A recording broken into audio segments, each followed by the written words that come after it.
നമുക്ക് ഗുരുവായൂരപ്പൻ എങ്ങനെയാണോ അങ്ങനെയാണ് നോർത്ത് ഇന്ത്യക്കാർക്ക് ബാങ്കെ ബിഹാരി എന്ന് പറഞ്ഞ കൃഷ്ണ ഭഗവാൻ. ബാങ്കെ ബിഹാരി എന്ന് പറഞ്ഞിട്ട് വൃന്ദാവനത്തിൽ ഒരു അമ്പലമുണ്ട്. നമുക്ക് ഇങ്ങനെ ഒരുപാട് അനുഭവങ്ങളില്ലേ ഗുരുവായൂരപ്പനുമായിട്ട്.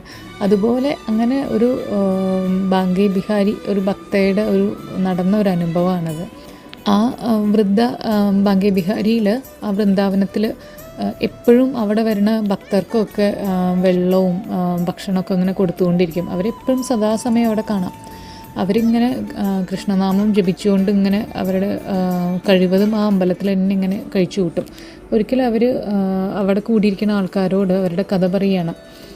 പണ്ട് അവരുടെ വിവാഹത്തിന് വേണ്ടിയിട്ട് അവരുടെ അച്ഛൻ വീടും സ്ഥലവും ഒക്കെ പണയം വെച്ചിട്ട് കുറച്ച് കാശ് ഒരാളുടെ നിന്ന് വാങ്ങിച്ചിട്ടുണ്ടായിരുന്നു. അവർ കഷ്ടപ്പെട്ടു, എന്നിട്ട് പണം മുഴുവൻ അടച്ചു കൊടുത്തു. എന്നിട്ടും ആ ഒരു പണമിടപാടുകാരൻ വീട് പണയപ്പെടുത്തിയ വീട് തിരിച്ചു കൊടുക്കാൻ തയ്യാറായില്ല.